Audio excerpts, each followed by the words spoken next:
آسمانی کتابوں میں قرآن مقدس تمام کتابوں میں محترم ہے۔ انبیاء کرام میں سیدنا محمد رسول اللہ صلی اللہ علیہ وسلم سب سے اشرف اور افضل ہے۔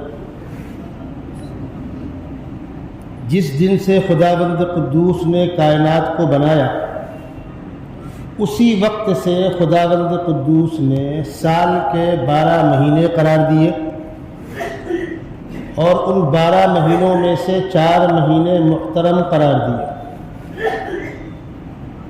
چنانچہ قرآن مقدس کے اندر ارشاد ہے ان عدت الشہور عند اللہ 12 شہرا فی کتاب اللہ، اللہ کے نظام میں، اللہ کے ریکارڈ میں، اللہ کی کتاب میں مہینے 12 ہیں۔ منہا 4 حرم، ان میں سے 4 مہینے محترم ہیں۔ انسانیت میں اسلام کے آنے سے پہلے سے 4 مہینے محترم تھے، ذی قعدہ، ذی الحجہ، محرم اور رجب۔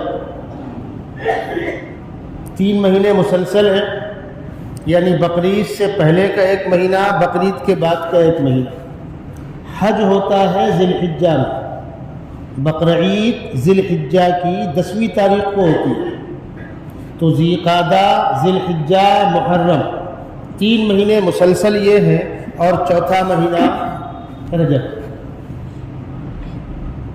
شریعت محمدیہ میں چونکہ قرآن مقدس کا نزول رمضان المبارک میں ہوا، شب قدر رمضان المبارک میں ہے، ان ساری وجوہات سے اب رمضان کا مہینہ سال کے 12 مہینوں میں سب سے افضل ہے۔ رجب کا مہینہ جو چل رہا ہے، اس مہینے کی 26 تاریخ میں 26 دن گزر کر 27ویں تاریخ جو آتی ہے رات کی، اس میں تاریخ کا ایک بڑا اہم واقعہ جڑا ہوا۔ یہ وضاحت پہلے کر دوں میں کہ وہ تاریخ جو لکھی ہے لکھنے والوں نے، اس میں آگے پیچھے کی بھی رائے، یہ نہیں وہ نہیں وہ، لیکن واقعہ بالکل پرفیکٹ ہے، اس میں کوئی شبہ نہیں۔ واقعہ ہوا، اس میں کوئی شبہ نہیں۔ وہ واقعہ کیا ہوا تھا؟ وہ واقعہ ہے معراج کے سفر کا واقعہ، جس کو خداوند قدوس نے قرآن مقدس کے 15ویں پارے میں، 15ویں پارے کی شروعات ہی اسی سے ہوتی ہے، آغاز ہی اسی سے ہوتا ہے۔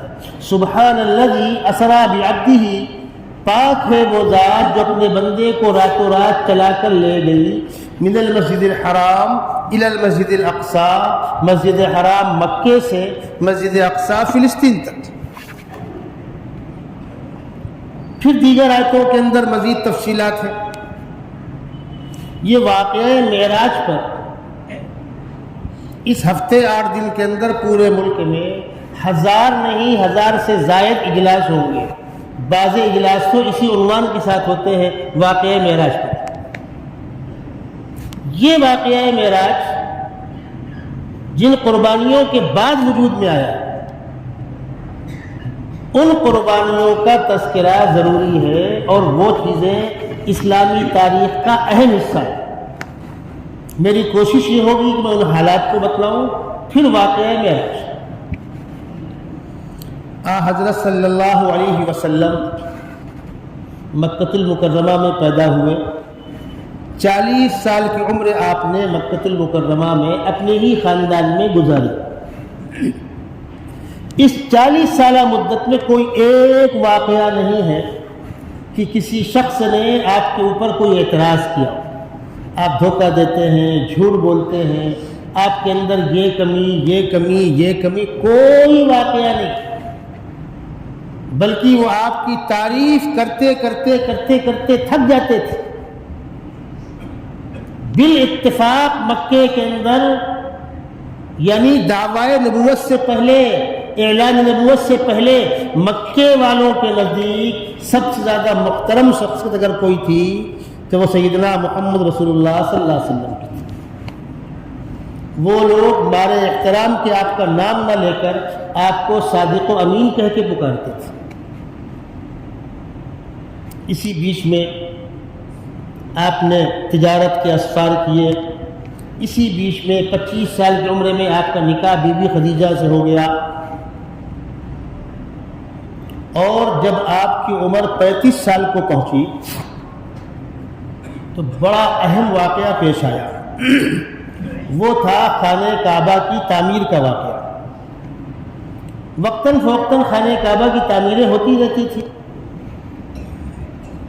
اس کو شہید کر دیا گیا، دوبارہ بنا رہے تھے، تو حجر اسود کو نکال کے رکھ دیا گیا، جب دیوار وہاں تک آئی اس کو دوبارہ رکھنا ہے۔ تو اب جو لوگ کام میں پیش تھے وہ کہنے لگے ہم رکھیں گے، وہ کہنے لگے ہم رکھیں گے، ہم رکھیں گے۔ ہر قبیلہ اس عزت کو حاصل کرنا چاہتا تھا، اور اختلاف یہاں تک بڑھا کہ تلواریں نکل آئیں، طاقت کے زور پہ رکھیں گے۔ کسی اللہ کے بندے نے رائے دی کہ آج اس مسئلے کو یہیں روک دو، کل صبح حرم میں جو مہمان پہلا داخل ہو، جو عبادت کرنے والا پہلا داخل ہو، ہم اس سے اپنا فیصلہ کرائیں گے۔ اللہ کا نظام دیکھیے کہ سیدنا محمد رسول اللہ صلی اللہ علیہ وسلم حرم میں داخل ہوئے، ان لوگوں نے کہا بس ماشاءاللہ من جانب اللہ، ایک اچھے آدمی کا انتخاب ہو گیا، انہی کے ہاتھ سے فیصلہ ہوگا۔ وہ فیصلہ آپ کے حوالے کیا گیا۔ اب ذرا سوچئے، اس پتھر کو رکھنے کے لیے ہر قبیلہ طاقت کا استعمال کرنا چاہتا ہے، تلواریں نکلی ہوئی۔ اب سب کو خوش کر کے فیصلہ کرنا ممکن نہیں، کس کو خوش کرے کس کو ناراض کرے بہت بڑا مسئلہ ہوتا ہے بھائی۔ آپ نے فرمایا ایک چادر لاؤ، چادر لائی گئی، اپنے ہاتھ سے پتھر اس پہ رکھ دیا، سارے قبیلے کے سردار اس کو پکڑ لو، پکڑ کے لے چلو۔ سب ساتھ میں گئے، وہاں تک پہنچے، اور آپ نے اپنے ہاتھ سے اٹھا کر اس کو جگہ پر نصب کر دیا، جھگڑا ختم ہو گیا۔ اس حکیمانہ فیصلے کا تذکرہ پورے عرب میں ہوا کہ سبحان اللہ، اتنا پیارا فیصلہ، کسی کی دل شکنی نہیں، سب کا یکساں احترام۔ اب 5 سال کے بعد جب خداوند قدوس نے آپ کو نبوت کی امانت سے سرفراز فرمایا اور حکم دیا اللہ کا پیغام اللہ کے بندوں کو سنا دیجئے، وہ پیغام کیا تھا؟ پہلا پیغام کیا تھا؟ خدا ایک ہے۔ یہ پیغام اس قوم کو سنایا جا رہا ہے جن کے یہاں سینکڑوں دیوی دیوتا ہے۔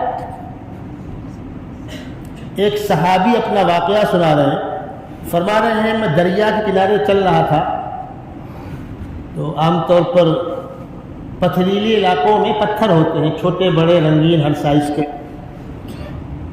تو وہ لوگ جیب میں ایک آدھ پتھر لے کر چلتے تھے، کب کہاں ضرورت پڑے سلام دعا کر لیا، پوجا پاٹ کر لیا، اپنے کام میں لگ گئے۔ کہنے لگے مجھے کچھ پتھر اچھے لگے تو میں نے ان کو چن لیا، ان کو پھینک دیا، اور آگے چلا، اور اچھے لگے، ان کو پھینک دیا، ان کو چن لیا۔ یعنی یہ معیار ہے، یہ مزاج تھا اس قوم کا۔ آپ صفا پہاڑی پر کھڑے ہوئے اور آپ نے آواز دی۔ مکے کا جائے وقوع ایسا ہے کہ مکہ نشیبی علاقے میں، چاروں طرف پہاڑیاں، اب بہت کچھ تبدیلیاں کر دی گئی آبادی کی پھیلنے کی بنیاد پر، لیکن اصل مکہ جو تھا وہ جو تھا، چاروں طرف سے پہاڑیاں، بیچ کی آبادی مکے کی۔ پہاڑ کے اس پار کیا ہو رہا ہے نہیں معلوم، کوئی دشمن حملہ آور ہو جائے تو وہ لوگ فرصت میں شام کے وقت میں خاص طور پر پہاڑی کے اوپر چڑھ جایا کرتے تھے دور تک دیکھنے کے لیے، کچھ تو تازی ہوا مل جائے گی، نظارہ ہو جائے گا، اور دشمن خدا نہ خواستہ اگر حملہ آور ہونا چاہ رہا ہوگا تو ہم متوجہ ہو جائیں گے۔ صفا پہاڑی بھی اور اونچی تھی۔ آپ صلی اللہ علیہ وسلم صفا پہاڑی پر کھڑے ہوئے اور آواز دی۔ ان کے یہاں ایک مخصوص جملہ تھا، کسی خطرے کے موقع پر وہ جملہ بولا جاتا تھا، یا صباحا یا صباحا، یہ الارم تھا خطرے کا۔ پورا مکہ جمع ہو گیا، جب سب لوگ آ گئے تو آپ نے پوچھا کہ دیکھو میں اوپر کھڑا ہوں، تم نیچے کھڑے ہو، میں دور تک دیکھ رہا ہوں، اگر میں تم کو یہ اطلاع دوں کہ پہاڑ کے پیچھے کوئی لشکر تم پر حملہ آور ہونا چاہ رہا ہے تو میری بات مانو گے؟ انہوں نے کہا بالکل مانیں گے، کیوں نہیں مانیں گے، آپ امین ہیں، صادق ہیں، بھولے بھالے انسان ہیں، ہمارے ہمدرد ہیں۔ اس قول و قرار کے بعد آپ نے فرمایا فَإِنِّي نَذِيرٌ لَكُمْ بَيْنَ يَدَيْ عَذَابٍ شَدِيدٍ يَا أَيُّهَا النَّاسُ قُولُوا لَا إِلَٰهَ إِلَّا اللَّهُ تُفْلِحُوا، میں ایک دردناک خطرناک عذاب سے تم کو ڈرانا چاہتا ہوں، اور لوگوں ایک خدا کی خدائی کا اقرار کرو، قولوا لا الہ الا اللہ تفلحوا، کامیاب ہو جاؤ گے۔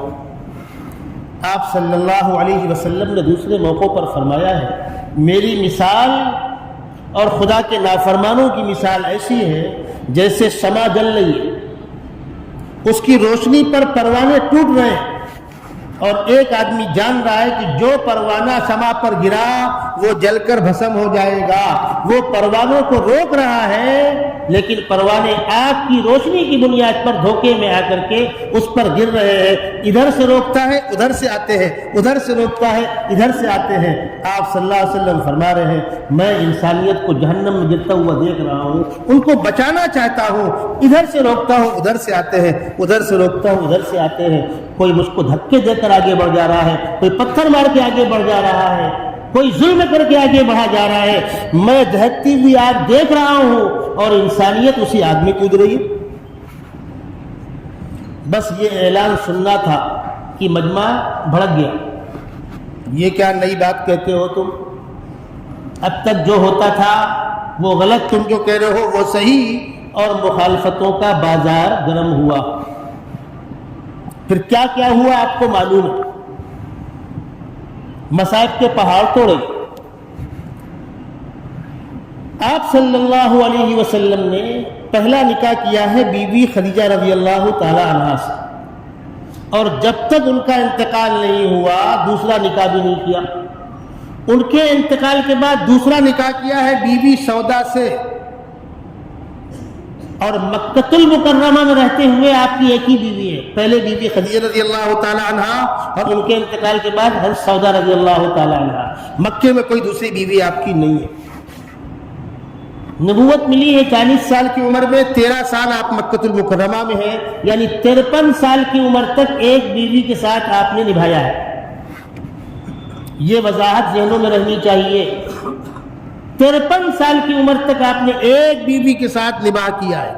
حضرت عائشہ رضی اللہ تعالی عنہا سے بدائی مدینہ منورہ پہنچنے کے بعد ہوئی ہے 54 سال کی عمر میں، اور اس کے بعد اگلے سال جنگ احد ہو گئی، پہلے بدر پھر احد، اور جنگ احد میں 70 صحابہ کرام شہید ہوئے تھے، جن کی بیواؤں کو آپس میں ایڈجسٹ کرنے کی آپ نے ترغیب دی تھی، اور 3 بیواؤں سے آپ نے خود نکاح کیا تھا۔ یہ ہے اس کا آغاز۔ زائد شادیوں کی یہ وجوہات تھی، بہرحال وہ ایک الگ موضوع ہے۔ مکہ المکرمہ میں آپ کے 2 بڑے سہارا تھے، ایک آپ کی رفیق حیات بیوی خدیجہ، اور ایک چچا ابو طالب۔ ابو طالب ایمان نہیں لائے لیکن ہمیشہ آپ کا ساتھ دیا، ہر نازک موقع پر آپ کا ساتھ دیا، آخری وقت تک آپ کا ساتھ دیا۔ اسی لیے جب وہ بیمار ہوئے، آقا صلی اللہ علیہ وسلم چل کر گئے تو وہاں چودھری لوگ بیٹھے ہوئے تھے۔ آپ نے چچا سے کہا چچا آپ کے بڑے احسانات ہیں مجھ پر، آپ کلمہ پڑھ لیتے تو میں اللہ کے یہاں آپ کو ان احسانات کا بدلہ دلا سکتا۔ چچا سن رہے ہیں، انکار نہیں کر رہے، خاموش، اور ہو سکتا ہے مان لیتے۔ ابو جہل بیٹھا ہوا ہے، ابو جہل سن رہا ہے۔ ابو جہل کو خطرہ محسوس ہوا کہیں ابھی ابو طالب آخری وقت میں کلمہ نہ پڑھ لے۔ کہا ابو طالب تمہارا احترام اسی بنیاد پر ہے ہمارے درمیان کہ تم بھتیجے کا ساتھ گرچہ دیتے ہو لیکن ہو ہمارے۔ ابو طالب کیا مرتے وقت بددین ہو کر مرے گا؟ مکے کی عورتیں تانا دیں گی، کہ موت کی گھبراہٹ سے ڈر کر کے کلمہ پڑھ لیا؟ چچا ابو طالب نے کہا بھتیجے آپ سن رہے ہیں؟ آپ نے فرمایا چچا آپ میرے کان میں کلمہ پڑھ دیجیے، آپ بس سنائیے کسی کو، میرے کان میں کلمہ پڑھ دیجیے، میں تنہا اللہ کی گواہی دے دوں گا۔ پھر ان لوگوں نے ٹارچر کیا، ابو طالب یہ غلطی مت کرنا، اور ابو طالب نے کہا بھتیجے دنیا تانا دے گی ورنہ میرا دل چاہتا ہے میں تم کو خوش کر دیتا۔ یہ گفتگو ہو رہی ہے، چچا ابو طالب کی آخری سانسیں آئیں اور انتقال ہو گیا۔ حضرت صلی اللہ علیہ وسلم روتے ہوئے کھڑے ہوئے اور فرمایا چچا جہنم میں گئے۔ کلمے کے بغیر پیغمبر اپنے چچا کو بچا نہ سکے۔ یہ واقعہ چچا ابو طالب کے انتقال کا واقعہ کب ہوا ہے؟ 10ویں سال، مکہ المکرمہ کے 10ویں سال، اور اسی سال آپ کی زوجہ محترمہ بی بی خدیجہ کا انتقال ہو گیا۔ یہ دو بڑے سہارے آپ کے اڑ گئے، رفیق حیات۔ بی بی خدیجہ کا صرف اتنا احسان نہیں ہے کہ اپنا مال قربان کیا اسلام کے نام پر، نہیں، ہر مشکل گھڑی میں ساتھ دیا، آہنی دیوار بن کر کھڑی ہوئی دشمنوں کے سامنے۔ وہ اللہ کو پیاری ہو گئی، چچا ابو طالب اللہ کو پیارے ہو گئے۔ اسلامی تاریخ میں مورخین نے اس 10ویں سال کو عام الحزن لکھا ہے، عام الحزن، غم کا سال۔ اب مکے والے جو ذرا سی رعایت کرتے تھے وہ بھی ختم ہو گئی، اب کوئی مروت نہیں ہے۔ چچا ابو طالب کے بعد اب کوئی آپ کا حمایتی نہیں ہے ایسا جو بااثر ہو، اگر اسلام لے آیا دشمن وہ بھی ہو گیا۔ آقا صلی اللہ علیہ وسلم نے اس مایوسی کے عالم میں مکے سے نکل کر طائف کا سفر کیا۔ چونکہ مکے والوں میں اور طائف والوں میں رشتے تھے، کل بھی تھے آج بھی ہیں، اور آقا صلی اللہ علیہ وسلم بچپن میں دودھ پینے کے لیے اسی علاقے میں گئے ہیں۔ قبیلے بنی سعد، دادی حلیمہ کا قبیلہ، کبھی آپ جائیں تو اس علاقے کو جا کر دیکھیے آقا صلی اللہ علیہ وسلم بچپن میں کہاں تھے۔ اس امید پر گئے تھے کہ اگر طائف والے کچھ ہمدردی کا اظہار کریں تو مکے کے اندر جن مسلمانوں پر ظلم ہو رہا ہے ایک سہارا مل جائے گا۔ وہاں پہنچے تو وہاں کے لوگوں نے آپ کے ساتھ مزید بدتمیزی کی، بات بھی کرنے کو تیار نہیں ہوئے، اور یہاں تک کہا کہ آپ کو ہماری بستی میں رکنے کی بھی اجازت نہیں، یعنی مہمان کو آدمی بیٹھالتا ہے، پانی پوچھتا ہے، یا کم از کم آیا ہے کہیں جائے گا، ہماری بستی آپ خالی کر دیجئے۔ حضرت زید بن حارثہ آپ کے ساتھ ہیں، آقا صلی اللہ علیہ وسلم اور زید بن حارثہ واپس لوٹے۔ جب واپس لوٹے تو انہوں نے، طائف والوں نے اپنے اوباش بچوں کو اشارہ کر دیا، ان کو تکلیف دو، ٹارچر کرو، اذیت پہنچاؤ، پہلے قریب آ کر تالیاں مارنا، چیٹیاں مارنا، دھکے مارنا، اور اس کے بعد پتھر برسانا شروع کیا آپ کے اوپر۔ زید بن حارثہ کہتے ہیں کہ آقا صلی اللہ علیہ وسلم کے بدن سے خون نکل کر پیر پہ آ کر کے جو لکڑی کی کھڑاؤں تھی ان میں خون جم گیا تھا، بدن لہو لہان ہو گیا تھا، کئی مرتبہ آپ غشی کھا کر گر بھی گئے۔ جب تک وہ پورا علاقہ ختم نہیں ہوا، 1-2 کلومیٹر کا وہ اوباش آپ کو تکلیفیں دیتے رہے۔ وہاں سے نکل کر آپ آگے آئے،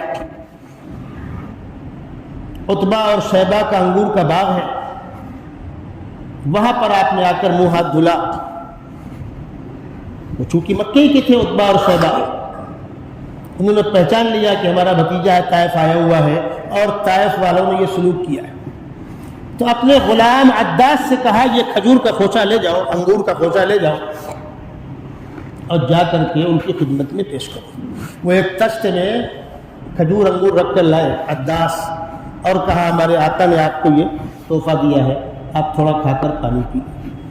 آپ نے پوچھا تم کون ہو، تمہارا کیا نام ہے؟ عداس نام ہے۔ کہاں کے رہنے والے ہو؟ کہا میں بہت دور سے آیا ہوا ہوں۔ کہاں کے ہو؟ میں نینوا کا ہوں۔ اچھا تم نینوا کے ہو جہاں یونس تھے؟ وہ چوکا کہ ارے وہ تو زمانہ ہو گیا گزرے ہوئے، وہاں کی اطلاع ان کو کیسے؟ تو اس نے پوچھا کہ آپ کیسے جانتے ہیں یونس کو؟ تو آپ نے فرمایا وہ بھی اللہ کے نبی، میں بھی اللہ کا نبی۔ چونکہ دنیا کو یہ معلوم تھا کہ آخری نبی آنے والے ہیں، بس عداس نے آگے بڑھ کر آپ کے ہاتھوں کو بوسہ دیا اور کلمہ پڑھا۔ وہ جو مکے کے سرداران بیٹھے ہوئے عتبہ اور شیبہ، وہ کہنے لگے ہمارا یہ آدمی بھی گیا، دیکھ رہے ہو ہاتھ چوم رہا ہے۔ لوٹ کر آیا، پوچھا کیا کر رہے تھے؟ ارے کہا وہ اللہ کے نبی ہیں۔ ارے تو بھی گیا کلمہ۔ بہرحال یہ بیچ کی بات ہوئی۔ جب آپ آبادی سے باہر نکلے تو آپ نے یکسو ہو کر ہاتھ اٹھا کر دعا مانگی۔ کیا دعا کی؟ اللہم اشکو الیک ضعف قوتی وقلت حیلتی وہوانی علی الناس، پروردگار بے سہارا ہو گیا ہوں، تنہا ہو گیا ہوں، انسانیت پہچان نہیں رہی ہے، یہ میرے ساتھ کیا ہو رہا ہے؟ کہیں ایسا تو نہیں کہ آپ مجھ سے ناراض ہو گئے ہیں جس کا نتیجہ ہے یہ؟ اور اگر آپ مجھ سے راضی ہیں تو مجھ کو یہ غم برداشت ہے۔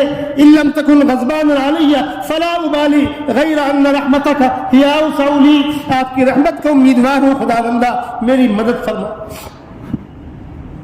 بس ابھی ہاتھ نہیں گرے تھے نیچے، جبرائیل امین فرشتوں کی ٹیم کو لے کر اور پہاڑ کے فرشتوں کو لے کر حاضر ہو گئے اور کہا اللہ کے محبوب آپ تنہا نہیں ہیں، بے سہارا نہیں ہیں، آپ کی دعاؤں نے آسمان نظام کے اندر کوہرام برپا کر دیا ہے، عرش کے کھمبے ہلنے لگے، خداوند قدوس نے ہم کو بھیجا ہے، جاؤ جا کر پوچھو اگر میرے محبوب کہہ دے تو طائف کی بستی کو اس کے دونوں پہاڑوں کے بیچ میں اس طرح پیس دو جس طرح چکی میں غلہ پیسا جاتا ہے۔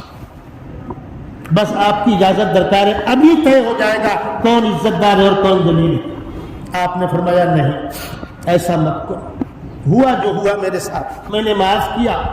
اگر یہ لوگ ایمان نہیں لاتے، ان کی نسلیں نہیں لاتی، تو نسل در نسل قیامت تک کوئی تو پیدا ہوگا جس کو اللہ دین کا خادم بنا کر کھڑا کرے گا۔ یہ آپ کے الفاظ ہیں۔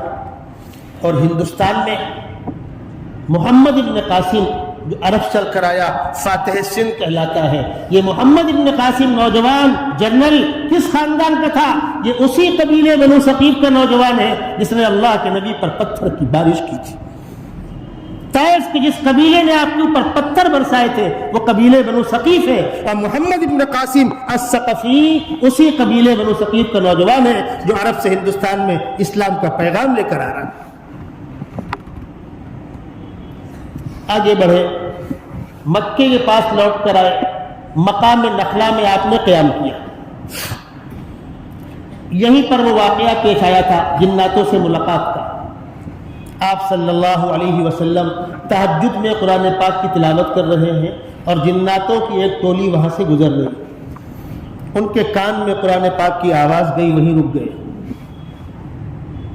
آپ نماز سے فارغ ہوئے، آئے، آپ کے ہاتھ پر کلمہ پڑھا اور اپنی قوم میں جا کر اسلام کی دعوت دی۔ ہوا کیا تھا؟ آقا صلی اللہ علیہ وسلم کی بعثت کے بعد، آپ کی نبوت کے بعد آسمانی نظام کے اندر تبدیلی آ گئی تھی۔ کیا تبدیلی آئی تھی؟ آپ سے پہلے شیاطین اور سرکش جنات وہ آسمانوں میں اس مقام تک پہنچ جاتے تھے جہاں فرشتوں کا مشورہ ہوتا ہے۔ دنیا کا نظام فرشتوں کی معرفت چل رہا ہے اور فرشتوں کے مشورے ہوتے ہیں کہ آئندہ کل کیا کرنا، پرسوں کیا کرنا، اگلے 2 ماہ کے بعد کیا کرنا، سال بھر کے بعد کیا کرنا، مشورے ہوتے ہیں جیسے ہمارے انسانوں کے ہوتے ہیں۔ کوئی کام 2 دن پہلے طے ہوتا ہے، کوئی سال بھر پہلے طے ہوتا ہے، کوئی 5 سال پہلے طے ہوتا ہے، ہوتے ہیں ایسے حالات۔ یہ شیاطین اور جنات جا کر وہاں سن لیا کرتے تھے اور دنیا میں آ کر کاہنوں کو اور جادوگروں کو بتلا دیا کرتے تھے، اور وہ جادوگر انسانوں کو بتلا کر واہی لیتے تھے۔ کبھی کبھی وہ اطلاع بالکل پرفیکٹ ہوتی تھی، جس طرح ایک کاہن نے فرعون کو بتلایا تھا کہ تیری مملکت میں ایک بچہ پیدا ہوگا بنی اسرائیل میں، اس کے ہاتھوں تیری حکومت بھی جائے گی، تو بھی مارا جائے گا۔ اور فرعون نے گھبرا کر یہ فرمان جاری کیا تھا کہ بنی اسرائیل میں پیدا ہونے والے کسی بچے کو زندہ نہ رہنے دیا جائے۔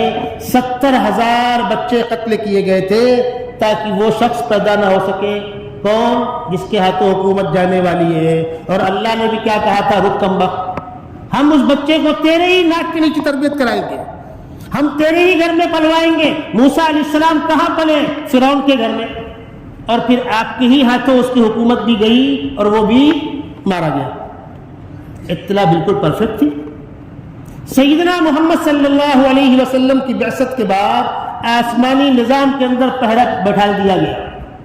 اب جنات شیاطین وہاں نہیں پہنچ سکتے جہاں فرشتوں کا مشورہ ہو رہا ہے. دیکھیے جھولی والے آپ کے سامنے آ رہے ہیں ماشاءاللہ، ٹیرس پر پترا چڑھ چکا ہے، باندھ کا کام اب ہوگا، مسلسل کام جاری ہے، آپ کو معلوم ہے. اور میں درخواست کروں گا دوستوں سے نماز کے بعد جائیے، اوپر جا کر دیکھ کر آئیے. اللہ تعالیٰ آپ کے عطیات کو قبول فرمائے، خدمت کرنے والوں کی خدمت کو قبول فرمائے، اور مسجد کے کام کو جلد از جلد بخیر و عافیت تکمیل تک پہنچائے. ایک بار درود شریف پڑھ لیجیے.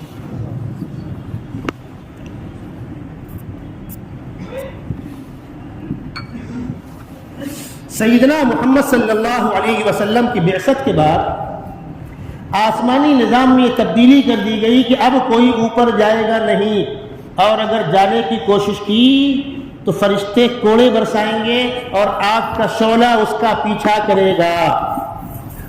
29ویں پارے میں سورہ جن شروع کی 5-6 آیتوں کے اندر یہ مضمون ہے. جنات آپس میں مشورہ کر رہے ہیں وَأَنَّا كُنَّا نَقْعُدُ مِنْهَا مَقَاعِدَ لِلسَّمْعِ، ہم چھپ چھپا کر جا کر سن لیا کرتے تھے. فَمَنْ يَسْتَمِعِ الْآنَ يَجِدْ لَهُ شِهَابًا رَصَدًا، اب جو جاتا ہے اس کو آگ کا شعلہ دوڑا کر مارتا ہے. وَأَنَّا لَا نَدْرِي أَشَرٌ أُرِيدَ بِمَنْ فِي الْأَرْضِ، سمجھ میں نہیں آ رہا ہے کوئی شر وجود میں آ گیا ہے اس کی بنیاد پر چینجنگ ہوئی ہے، یا کوئی بڑا خیر وجود میں آیا ہے اس کی بنیاد پر چینجنگ ہوئی ہے. اس کی تحقیق کرو. تو جناتوں نے ٹولیاں بنائی اور پوری دنیا کا سروے کرایا کہ سروے کر کے معلوم کرو یہ چینجنگ کیوں ہوئی. وہ سروے کی ٹیم تھی جو اللہ کے نبی صلی اللہ علیہ وسلم کے پاس سے گزری تھی مقام نخلا میں، اور انہوں نے آپ سے قرآن پاک کی آواز سنی اور رک گئے اور کہنے لگے سمجھ میں آ گیا یہ تبدیلی ان کی بنیاد پر ہوئی ہے. آخری پیغمبر تشریف لے آئے ہیں، ان کے احترام میں آسمان کے نظام کے اندر پہرا بڑھا دیا گیا ہے.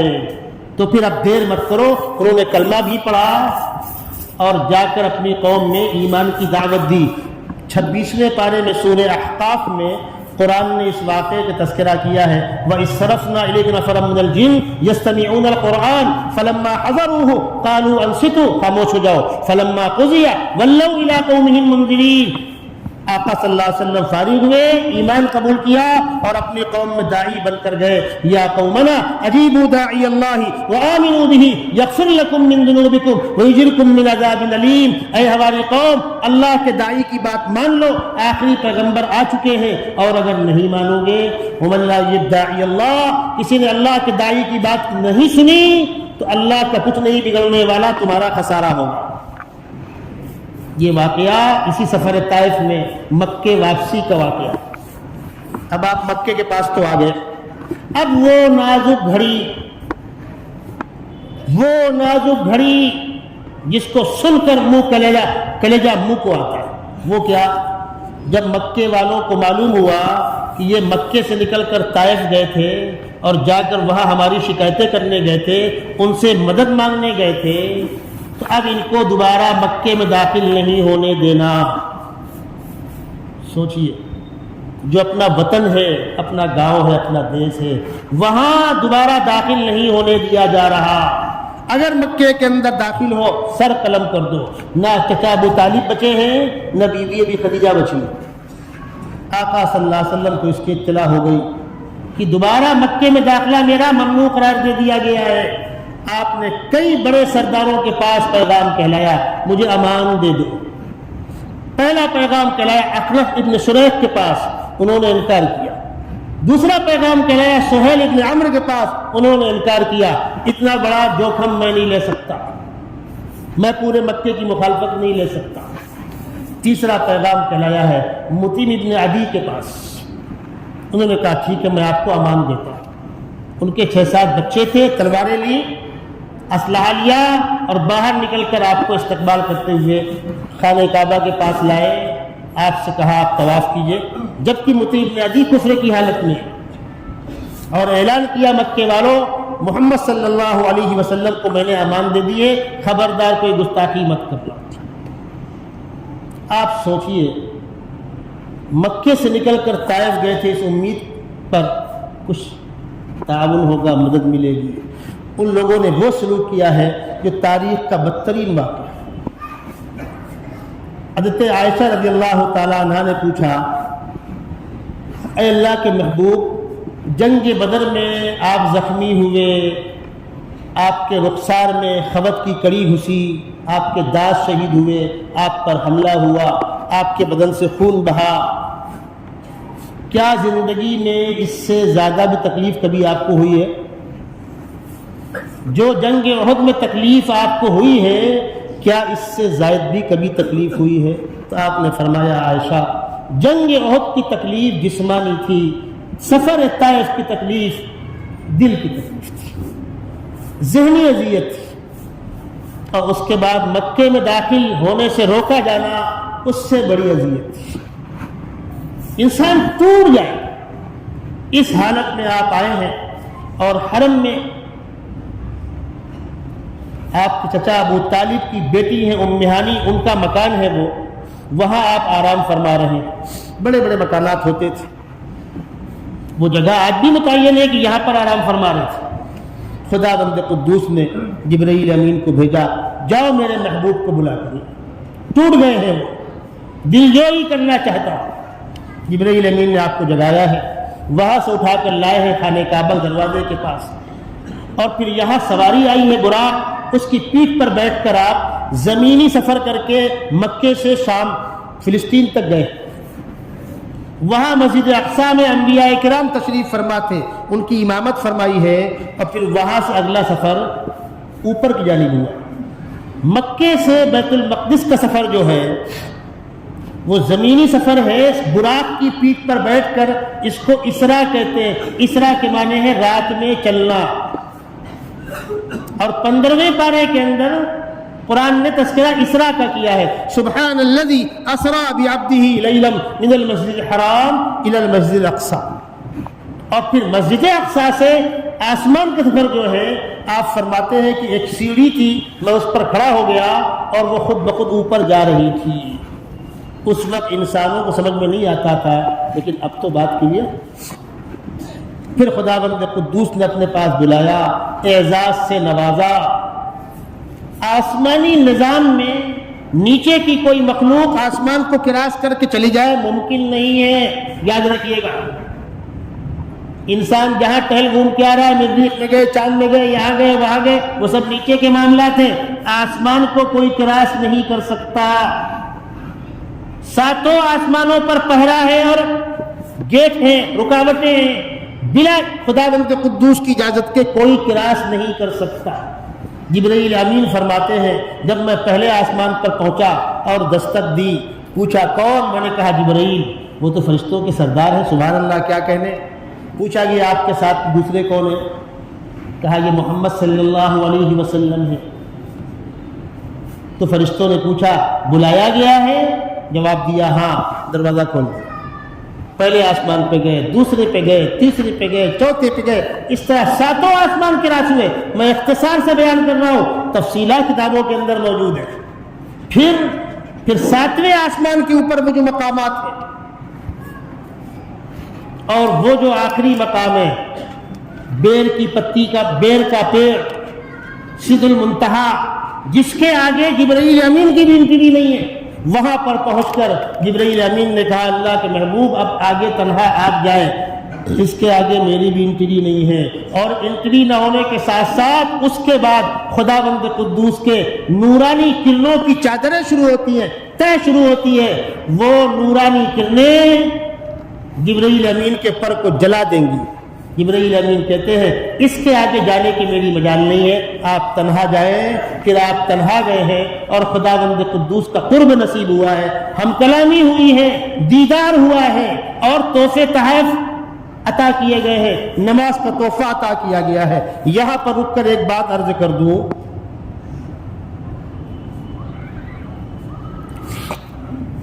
آقا صلی اللہ علیہ وسلم کو خداوند قدوس کا دیدار نصیب ہوا۔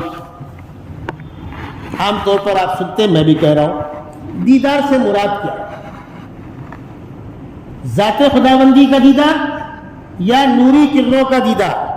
اکثر لوگوں کی رائے ہے کہ نورانی کرنوں کا دیدار ہوا ہے، عین خداوندی کا دیدار یہاں نہیں ہوا ہے، جنت میں ہوگا۔ اب بعض لوگوں نے اس کے اندر جھگڑا شروع کر دیا، ایسا کیسے انکار کر دیا؟ بھائی جہاں پر آیا ہے دیدار ہوا وہ نورانی کرنوں کا دیدار ہے، اور جہاں پر آیا دیدار نہیں ہوا ذات خداوندی کا دیدار نہیں ہوا۔ ایک موقع پر بھیونڈی میں اس مسئلے میں کافی ماحول گرم ہو گیا، کسی مقرری صاحب نے بیان کر دیا ہوگا دیدار نہیں ہوا، ہنگامہ گڑا ہو گیا۔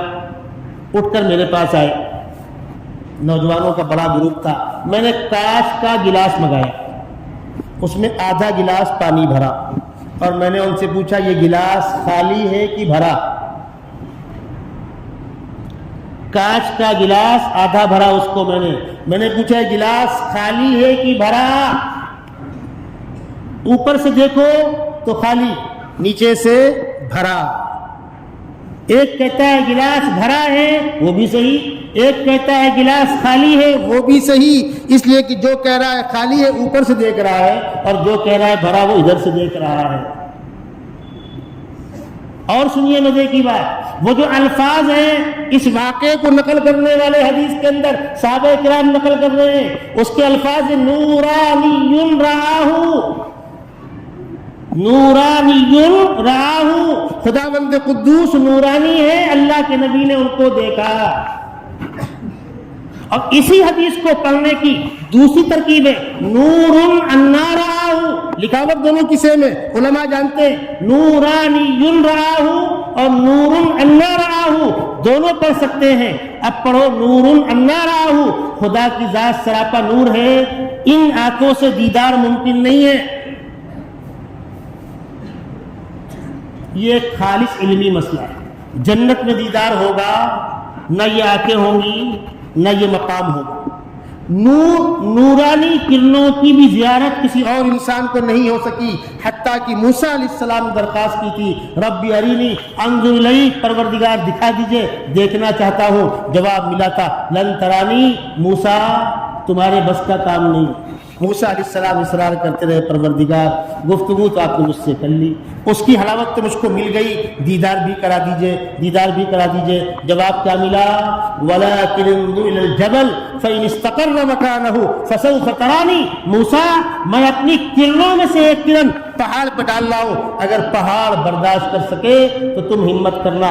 فلما تجلی ربہ للجبل جعلہ دکا وخر موسیٰ صعقا، جب خداوند قدوس کی نورانی کرنوں میں سے ایک کرن پہاڑ پر پڑی تو پہاڑ جل کر بھسم ہو گیا اور موسیٰ علیہ السلام غشی کھا کر گر گئے۔ فلما افاق قال سبحانک تبت الیک وانا اول المؤمنین، جب ہوش آیا تو استغفار اور توبہ کرتے ہوئے معذرت چاہیے۔ یہ خالص علمی مسئلہ ہے، کتابوں کے اندر تفصیلات موجود ہیں۔ آپ تشریف لائے، آپ نے آ کر بتلایا صبح۔ اس واقعے کے چند پہلو ایسے ہیں جو بڑے عجیب ہیں، بہت اہم ہیں۔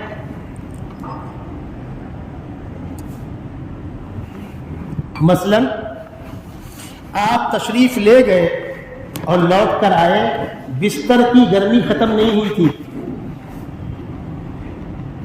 مکے سے بیت المقدس جانا اس زمانے میں کس چیز سے جاؤ گے؟ پیدل 4 مہینے، اونٹ پر 2 مہینے، گھوڑا پہنچ ہی نہیں پائے گا، راستے مر جائے گا۔ لمبا سفر اونٹ ہی کر سکتا ہے۔ کس چیز سے گئے؟ پیدل، ناٹ پوسیبل۔ اونٹ پر وقت کم پڑے گا، گھوڑا جانے سے گئے کیسے؟ دعویٰ یہ ہے کہ چند لمحات میں گئے اور آ گئے، اور فاصلہ کتنا لمبا ہے۔ مکے والوں نے ادھم کر دیا، ہنگامہ کھڑا کر دیا کم وقتوں نے۔ وہ تو چھوٹی موٹی باتوں پر ہنگامہ کرتے تھے۔ ابو جہل چل کر آیا سیدنا ابوبکر صدیق رضی اللہ تعالیٰ عنہ کے پاس، ابو بکر یہ بتلاؤ کوئی شخص اگر دعویٰ کرے کہ میں ایک دن میں مکے سے بیت المقدس گیا اور آ گیا تو کیا ہو سکتا ہے؟ انہوں نے کہا نہ۔ تو اس نے کہا لگایا وہ تمہارے دوست تم جن کو بڑا مانتے ہو وہ یہ بات کہہ رہے ہیں، احمقانہ بات۔ سیدنا ابوبکر صدیق نے فرمایا اگر وہ کہہ رہے ہیں تو بالکل درست۔ ابو جہل نے کہا اسی کو کہتے ہیں اندھی عقیدت۔ انہوں نے فرمایا عقل کے دشمن، جو خدا اپنے فرشتے کو پلک جھپکتے ہوئے آسمان سے زمین پر بھیجتا اور بلا لیتا ہے، اس خدا نے اپنے محبوب کو بلا لیا، کون سی بڑی بات؟ ان پر قرآن نازل ہوتا ہے، فرشتہ آ کر لوٹ کر جاتا ہے، ہم نے نہ خدا کو دیکھا ہے نہ فرشتے کو دیکھا ہے، لیکن ہم نے خدا پر یقین کیا ہے اور فرشتے پر بھی یقین کیا ہے، موت پر بھی یقین کیا ہے، قبر کے اچھے برے حالات پر بھی یقین کیا ہے، جنت جہنم پر یقین کیا ہے۔ کسی چیز کو دیکھ کے مانا ہے کیا؟ عقل کے دشمن، ہم تم نہیں کر سکتے وہ کام، اور خدا چاہے تو۔ اسی لیے خدا بند قدوس نے معراج کے واقعہ کا تذکرہ شروع کیا ان الفاظ سے، کیا کہا؟ سبحان سبحان، انسانوں ذہنی گندگی صاف کر لو، جانے والے کو مت دیکھو، بلانے والے کو دیکھو، جانے والے کو مت دیکھو، بلانے والے کو دیکھو۔ جو خدا بلا رہا ہے وہ اسباب کا پابند ہے، وہ محتاج ہے، وہ وقت کی حدود و قیود کا پابند ہے، وہ زمانے کا پابند ہے۔ سبحان، پاک ہے وہ ذات تمام عیوب سے۔ الذی اسری بعبدہ، جو اپنے بندے کو چلا کر لے گیا۔ اب بولو کیا اعتراض ہے؟ اب تو کوئی اعتراض نہیں، اب تو کوئی اعتراض نہیں۔ سیدنا محمد صلی اللہ علیہ وسلم کو خانہ کعبہ کے پاس سے چلا کر بیت المقدس، پھر وہاں سے آسمانوں بھیجا گیا۔ ان دو مقامات کا انتخاب کیوں کیا گیا؟ جہاں آپ آرام فرما رہے تھے، جو بیت ام ہانی کہلاتا ہے، جب باب ملک عبد العزیز سے آپ اندر آئیں گے اور جہاں پر اوپر سے نیچے کی سیڑھیاں شروع ہوتی ہیں وہیں پر کھمبا ہے، وہ مقام تھا، اور اس کھمبے پر لکھا ہوا ہے، اس حکومت نے اس پر پین مار دیا۔ میں نے تاریخ پڑھ رکھا تھا، جب میرا وہاں جانا ہوا تو وہاں میں گیا تو وہاں پر ایک پلاٹ رکھی ہوئی ہے، دو متوا کھڑے ہوئے ہیں جن کا ایک ہی کام ہے، چلو چلو یہاں کچھ نہیں، چلو چلو یہاں کچھ نہیں ہے۔ تو میں نے قریب میں جا کر ان سے عربی سے پوچھا کہ یہاں کچھ نہیں ہے تو آپ کیوں کھڑے؟ اور صرف یہیں پر کچھ نہیں کیوں بول رہے ہو؟ وہاں کیوں نہیں بول رہے؟ وہاں کیوں نہیں بول رہے؟ بھائی کہیں کچھ نہیں تو یہیں پر کیوں بول رہے ہو؟ اب میں چونکہ عربی میں بات کر رہا ہوں، ان سے مسکرانے لگے۔ میں نے کہا اللہ کے بندو، یہی وہ مقام ہے جہاں اللہ کے نبی صلی اللہ علیہ وسلم آرام فرماتے اور جبرائیل امین نے آپ کو جگایا تھا اور سفر معراج شروع ہوا تھا۔ تو ہنسنے لگے، کہنے لگے ہاں صحیح ہے، لوگ اصل میں شرک پرستی میں مبتلا نہ ہو جائے، اس لیے ہم یہاں کھڑے ہیں کہ یہاں رکو مت، یہاں رکو مت، وہ مقام۔